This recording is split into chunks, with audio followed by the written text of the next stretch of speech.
First of all, welcome to everybody who's on the call. This is always an exciting opportunity to learn what VDOT is going to be doing as far as paving and restriping. One of the big questions we always get in my office is, when is my street going to be repaved? And so I'm very pleased that we're able to have Virginia Department of Transportation available to answer those questions, because actually it is a state responsibility, not the county responsibility. But of course, the bike lanes and other amenities are sort of connected with both agencies, the VDOT and FCDOT. So I want to thank our VDOT partners for hosting this meeting today, and I hope we have some good news. Thanks. Great. Thank you, Supervisor Gross.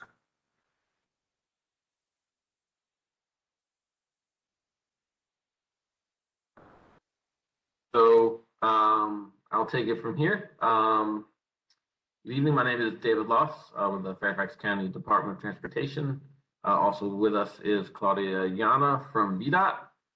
We're here to discuss the Mason District paving and restriping for 2021. Before we begin, I'd like to review some guidelines so everyone can participate and get the most out of this session. So first, please note that this meeting is being recorded and it will be uploaded on YouTube. We will link and share from the project webpage on the Fairfax County website and also online via social media such as Facebook. You're welcome to submit questions using the Q&A function in the WebEx window at any time, and we will do our best to get to all of the questions while also ensuring that we get to all participants.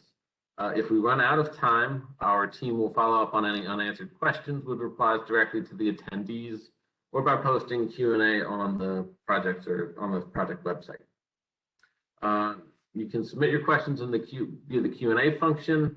That'll send it to all of the administrators in the session and will help keep questions organized in one place. If you're on the phone and you're not on the WebEx app, please hold your questions to the end. We do have instructions on how to ask questions at the conclusion of the presentation.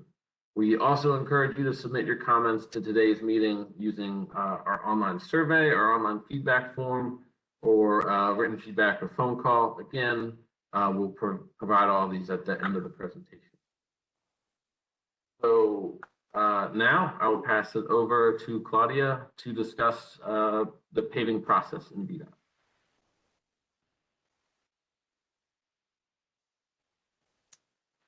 Good evening, and thank you for coming here tonight.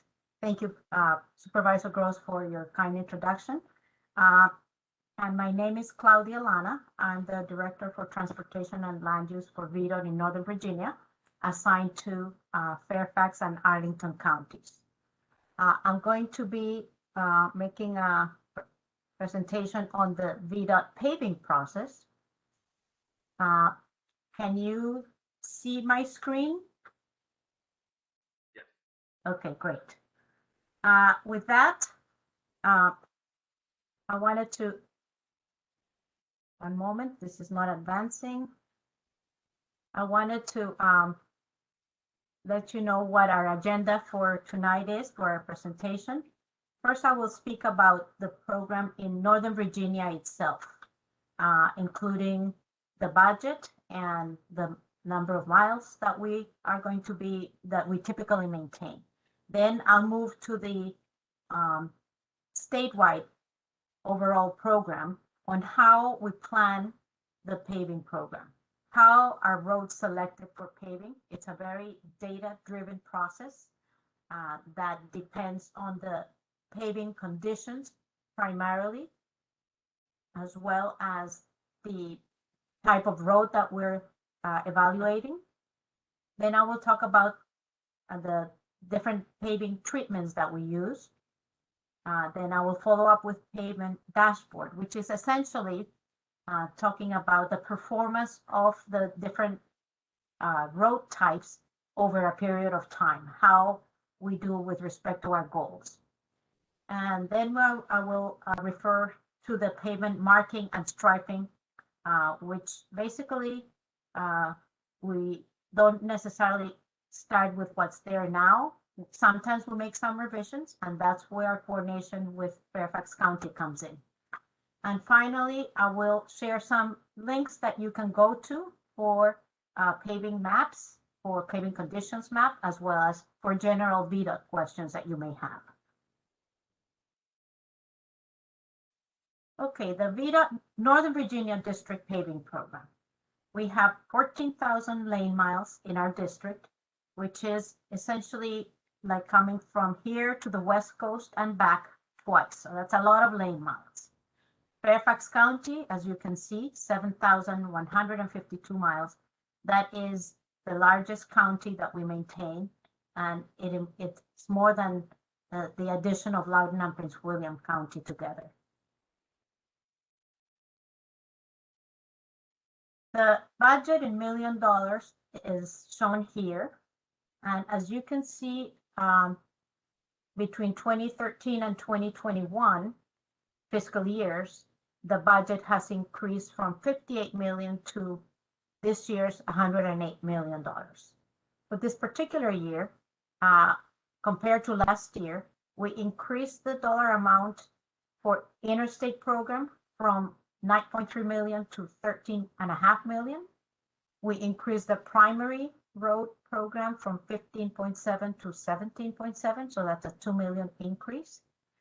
For the secondary program, which is most of the subdivision roads and roads with numbers above 600, for those roads, the amount was decreased from 79.8 to $76.8 million.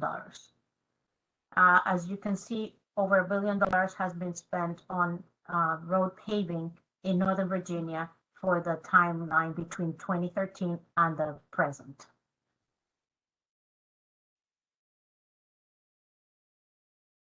Okay, so how do we plan for construction for the paving program? How do we plan for it? It's done yearly. In the spring and summer, we start gathering data for the next calendar year. So we're already beginning to collect data for next year's, for 2022 paving program. In the summer and fall, we take this information, we package it into contracts that can be accomplished in one package, and we send that information to our central office in Richmond, where they put these contracts out to bid for the contracting community.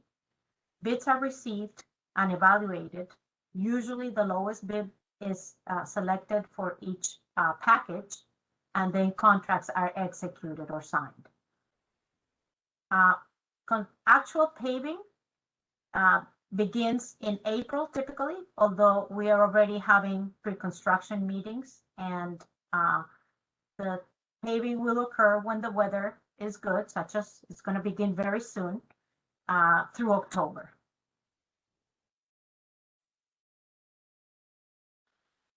So, as I mentioned, how roads are selected for paving is very data-driven. The selections is based on the pavement condition. We also include traffic volumes. We avoid locations where there's going to be a construction project. For example, Rolling Road is an area where we have a widening project and the paving is in bad condition and it's going to be completely reconstructed in addition to widening. We also avoid areas that we know have utility projects planned for them. We try to put together areas that are close together, neighborhoods and main streets. And the idea is to put them into groups so that the contractor is spending more time paving rather than traveling from one side to the other. We also receive feedback from our maintenance crews. They are out there every day. They're familiar with the roads that they maintain, and they run into conditions that are obvious to them that are deteriorating. That information is shared with the group that makes the selection of the road projects, the paving projects for the following year. In this slide, you can see that in order to collect our conditions pavement data, we use a GPS-enabled trucks or vans. We have a contractor that has these. They're specially equipped, and they are able to, they have cameras underneath and on the sides. They're able to gather information on the conditions of the pavement, such as rutting, texture, whether there's this pavement distress. And this information is gathered digitally, and along with the GPS coordinates are sent to, after quality control, they're sent to the teams that make the selections, make the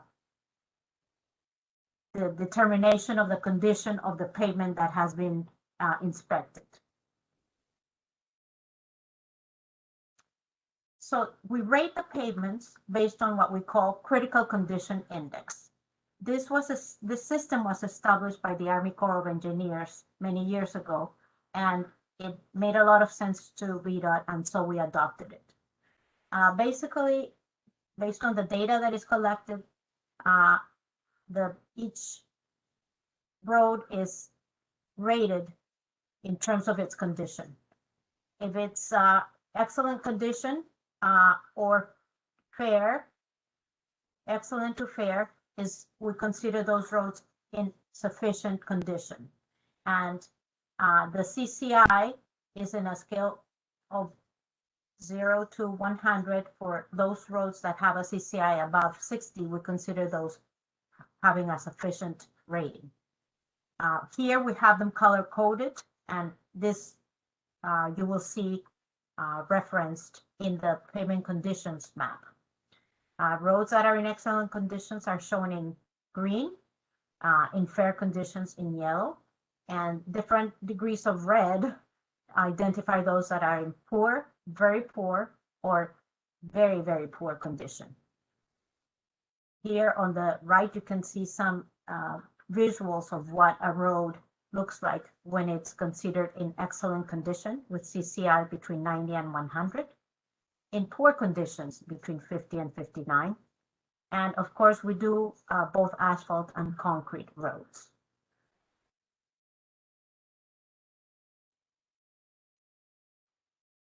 How often do we inspect or collect data for these roads? It depends on the type of road. Interstates and primary roadways are inspected annually. Secondary roads are inspected 20% each year, which means that it takes about 5 years for us to inspect the entire network of secondary roads, which are the most common. But beginning this year, we have decided that the high volume secondary roads will be treated like primary roads. An example is Braddock Road. That is considered a secondary road. However, it carries as much traffic as many primary roads. So we're treating it as a primary road. This slide presents the goals that we follow for the different road systems. For high traffic volume roads, or those that have an AADT, or average annual daily traffic, of 3,500 or more, all of those roads, we seek to have 82% of the roads with a CCI of 60 or more. For lower volume roads, it depends on its classification. Interstate roads all have AADTs in excess of 3,500, so that rating does not apply to those roads. But for primary roads with low volume, we seek to have 75% with CCIs of 60 or better. And for secondary road, the percentage is 60%.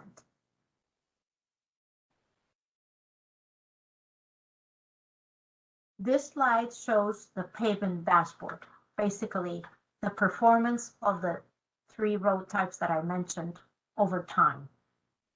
As you can see, the interstate roads have been improving over time to the point where today 83% are in sufficient condition. The primary roads have varied a little bit and are back to the same condition as the interstate at 83% sufficiency, which means we are just above our goal of 82%. The secondary roads, the most common ones, have a different history behind them. We started off doing very poorly, 30% back in 2014. And as you can see in this graph, gradually over time, the performance has increased. Last year, the performance of secondaries was 59% sufficient. So we almost made our 60% goal.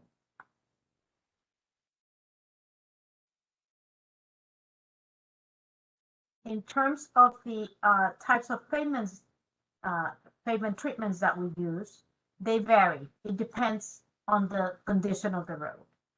For those that we're trying to simply maintain or extend its lifetime, we use the slurry seal or latex seal. We can also use patching, which is better than what you see as pothole repairs. For potholes, we simply use cold mix. For patching, it's more extensive. We remove some of the pavement around and then apply the hot mix. Cracks are also sealed routinely. For roads that need corrective maintenance, we mill about 2 inches or less and then overlay 2 inches and apply surface mix asphalt. For those that need a little bit more restoration, we mill a little deeper, 2 to 4 inches, and then replace with intermediate mix asphalt. Full depth reclamation is a type of treatment that is used only for those roads that are in very poor condition, and almost you need to go down to its base, excavate the existing pavement, apply 6 to 8 inches of pavement stabilization, followed by 2 to 4 inches of intermediate and surface mixed asphalt. This is uncommon. We're doing that on Rolling Road, but none of these in Mason District.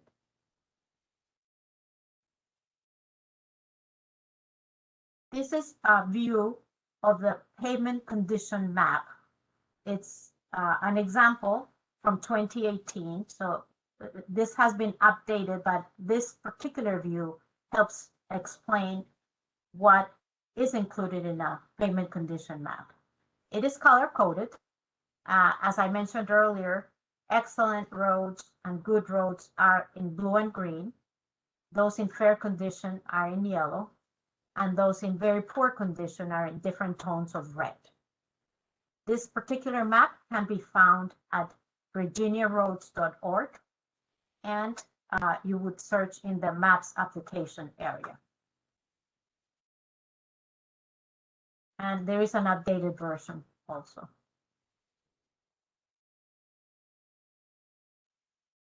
Okay, this view shows the paving status map. In this particular view, this shows the 2020 map, last year's, but just today, the 2021 paving map was posted to our public webpage and is available to view. What I'm trying to show here is how a user can, once you find the map, zoom in and see whether your road is included by entering your address here on the search window. You can also zoom in to any particular road that is color coded, implying that it is in this year's paving program.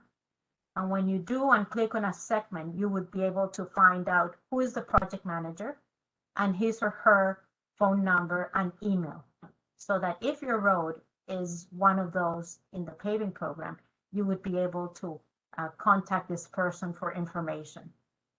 On the right, you can see the legend, which shows that those roads that are scheduled to be paved in the particular year of the map are shown in red. As the year progresses, you will see some of them are in progress, and others in progress would be shown in green, and those that are completed would be shown in blue. This map also provides a little bit more explanation about the different treatment types. This map can be found at virginiaroads.org, and this year's 2021 map just came out today, as I mentioned earlier. Now, I mentioned that different pavement markings and striping may be applicable. After the repaving is done, we kind of have a blank screen to start introducing the markings. We usually replace in kind, meaning put back what was there before. Occasionally, we make some minor improvements, such as adjusting crosswalks or adding edge lines. Sometimes, based on evaluation by our traffic engineers, we may decide to lengthen a turn lane or create a new turn lane. In those cases, we have to make sure that the pavement underneath is able to accommodate the traffic that will now be using that piece of pavement. Now, as the paving plan for the next year the draft comes out, we immediately share with our partners in Fairfax County so that they're able to take a look and evaluate by looking at their, for example, bike comprehensive map to see whether in a case of the road being paved, they're also able to incorporate a bike lane, for example, or a road diet. This year, there's none of those in Mason District, but if there were, we would be Fairfax County staff from the active transportation group would be sharing those with you. Another thing that we look at is crosswalks. Is this an opportunity to add new crosswalks after proper evaluation? That includes things such as whether there are any generators, whether the location has good sight distance, etc. Finally, I wanted to again share the links to the pavement condition map and the paving map, or schedules of roads that will be paved in any particular year. These are found at virginiaroads.org. You can search under web maps. And actually in that particular link, there's all kinds of information for someone who may be interested in traffic data from our Northern Virginia district, including information on signs and speed limits and crashes, etc. Now, in general, if you would like to report a road problem or have a question or comments, you can call 1-800-4ROAD, which is 1-800-367-7623. That's our 24-hour customer service center. If you call, someone will answer and will be able to direct your call and will give you a ticket number. Similarly, you can go to my.VDOT, which you can find at my.vdot.virginia.gov. At that site, you would be able to also enter your request, question, or concern, and that will be assigned to the appropriate VDOT staff person to reply to you. With that, I want to thank you for your time tonight and for participating in this meeting. And please be safe. Thank you. Stay safe. And David, I'm not sure if you want to, you have other things to present, or if it's time for Q&A. No, yes, sorry to interrupt. Yeah, I do have a brief presentation as well. So I just put that up on screen. So I'll go through, as Claudia mentioned, we do not have any proposed striping modifications in the Mason District, but I do just want to give a summary of the things we're looking for and the goals of the restriping program that we work with at Fairfax County DOT and alongside VDOT.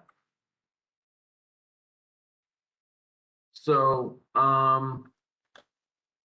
the goal, everything we're working through is part of Fairfax County's comprehensive plan. And the general goal of the plan is to improve traffic safety and provide transportation options to people around the county. Now, as part of that, there's a bicycle network plan, and that has established key bicycle route networks and suggests types of bicycle facilities based on certain locations, as well as and some of the things it's looking at are popularity of ridership, how many riders there might be, the sort of space we have, destinations, those sorts of things. We always want to make the safest and most comfortable facility that we can implement in the space that's allowed. And we want to add routes that connect to destinations or origins along the bike network. There are two main ways we can implement things, assuming there's no road widening needed, that we can do it with a whole new capital project or through the paving and restriping process. And as those little dollar signs indicate, doing it through the paving and restriping process is significantly cheaper than executing a full capital project. So trying to go to the next page, there we go. So what we're trying to serve is as many people as possible. And this is a little pie chart of the types of bicycle riders in Fairfax County. And there's a little sliver of the people who identify themselves as strong and fearless. And these are the people who you will see riding just alongside mixed traffic on a busy road, kind of darting in between cars. They're very uncommon. And then there's the sort of enthusiastic and confident folks who might be willing to ride on a busier route in a bike lane. But most of the people who would be interested in riding a bike in Fairfax County to get around fall in that blue category of interested but concerned. And so those are the people we're really trying to serve by improving the quality of our facilities and also just the number of lane miles of good bike lane facilities that we have in the county to make it more comfortable and easier for people who don't quite feel as safe or confident as other bike riders to be more willing to want to choose to ride a bike to get somewhere. I'm trying to go to the next slide. There we go. So the types of bicycle facilities we have in Fairfax County, you'll see sometimes there's the shared lane marking, also known as a sharrow. So that's just to indicate that a lane is meant to be shared for bicycles and cars. Now, this is always true that a bicyclist is always able to use the lane as a vehicle if there's no bike lane for them. But it sort of indicates that there's more likely to be bicycle riders, and it's an indication to motorists to be alert. We also have just your standard bike lane, which is just kind of a striped little bike lane. And then there's also the buffered bike lane, which has some extra space in between it and the travel lane. And that gives a little more room for bicyclists and helps people feel a little safer. Those are the types of on-street facilities. Also, there's, of course, off-street facilities as well. Now, some of the benefits of bicycle infrastructure, we have a few little drawings here. Now, of course, bike lanes increase the comfort and safety of people who are riding a bike, but they also provide benefits to other users as well. So they limit the exposure that pedestrians might have to traffic by providing more space between them and moving cars. They also add a buffer, so that makes it easier both to cross and just to walk along the street. They can help reduce noise and speeding through neighborhoods by encouraging drivers to slow down. And they also improve visibility in travel lanes, which makes it easier for people to cross the street or somebody who's, turning on through from a driveway or from a side street. So there's lots of benefits for users beyond simply bicycle riders. One of the big effects would be what we call the traffic calming effect. This is a shot of Annandale Road. So before and after restriping, repaving. And in the before photo, you can see there's some big wide lanes, and what we had was significant speeding along the road. So what we did on the right was we added some bike lanes, and this narrowed the travel lanes. And by narrowing the travel lanes, it encourages people to drive more slowly. When people don't have as much space, they want to slow down. And so we've seen a significant decrease in the top travel speeds on the road. And, you know, obviously that makes it safer and more comfortable for all users in the community. The other thing we look to do, in addition to bike lanes through this process, is it is also an opportunity to look at some pedestrian markings, so crosswalks namely. So we study busy pedestrian crossings, locations without crosswalk markings. We try to upgrade existing crosswalk striping if we can. So what you see here and those big sort of zebra lines, that's like the high visibility. So sometimes we try to add those if we can. And we also evaluate for any signage or other safety improvements as part of this program as well. So obviously we want your feedback. If you have any paving related comments, feel free to visit the my.vdot portal, my.vdot.virginia.gov, or you can call the number 1-800-4ROAD. Now, unfortunately, as Claudia's mentioned, the paving schedule for 2021 is set, so no new roads can be added to that. But other comments, of course, are welcome as well. If you have striping related comments, anything about parking lanes, crosswalks, bike lanes, anything like that, you can submit those either electronically to FCDOT, or you can also mail them as well. We would like comments specific to the Mason District for this project within 2 weeks, if you can, by April 15th, by April 5th. So here would be you can see our website. If you want to email your comments, activefairfax@fairfaxcounty.gov to mail them. Fairfax County Department of Transportation, attention, active transportation program, 4050 Legato Road, Suite 400, I should add, Fairfax, Virginia 22033. So now we'll open it up to any Q&As that we receive from people who are attending live. Again, if you are watching this later on YouTube, the best way to get in touch with us would be activefairfax@fairfaxcounty.gov. But if you have any questions for us now, any of our participants, how we'll do that is there's the Q&A function. So just type your question in there and our moderator will read it aloud so we can answer it. If you've joined in by phone, the way to alert us to your question is to press *3, and that will raise your hand, and that'll add you to the queue. And then we'll call on you to speak your question out. And then once you're done, of course, please press *3 to unraise your hand.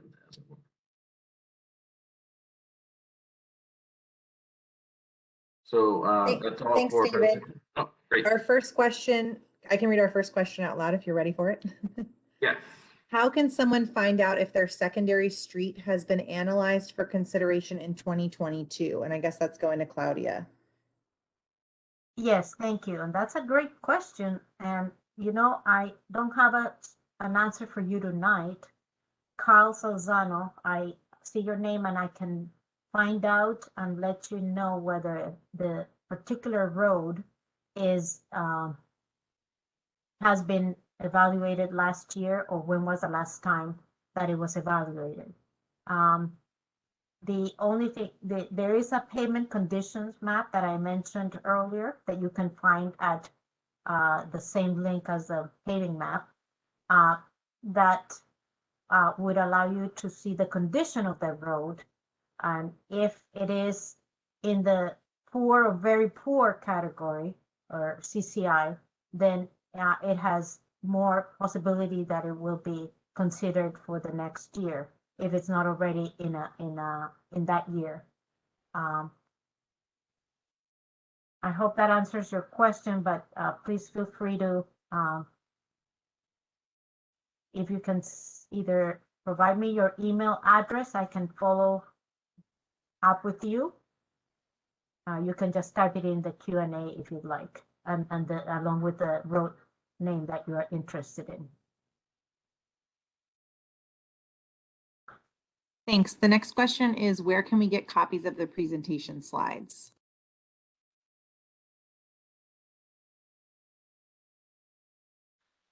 I think, David, that probably is for you because you have since the county hosted the meetings, you have the presentations already uploaded, I believe.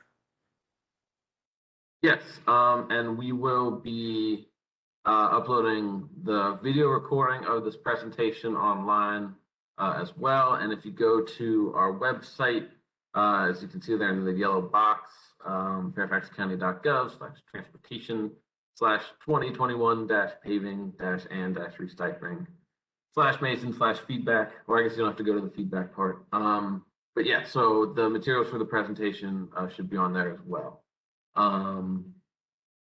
If they're not up already, we'll make sure to have them up alongside the video.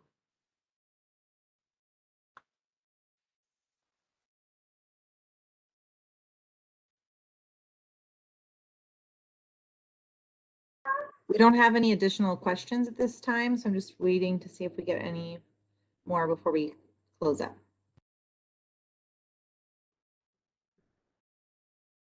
In the meantime, as we're waiting for any last questions, just have a few more things to note. So as I said, a recording of the meeting will be available on the project webpage. That's the website you see online, fairfaxcounty.gov/transportation, etc. So we'll get that online within a day or two. Any questions that you may have that you come up with after tonight, or if you're watching this later, the best way to get in touch with us would be to send them to activefairfax@fairfaxcounty.gov. Also on that website, there's a survey you can fill out, and there's also just a feedback form you can click to send at the bottom of the page. We'll be accepting comments specific to this project through April 5th. You're also welcome to call FCDOT at 703-877-5600. And if you wish to mail your comments, you can mail them to us at the address seen on screen as well. So thank you all for your participation. Did we get any final questions? No other questions. I think you can wrap up. Thanks, David. Great. I would say before you hang up, David, I just want to mention, Carl, I see your email address on the roads that you're interested in. I'll research and email you back. Thank you for the question. Thank you. So thank you for everyone who attended. Thank you to VDOT, and also especially for Supervisor Gross for her comments at the start. And everybody have a safe and wonderful evening. And thank you for coming out here tonight.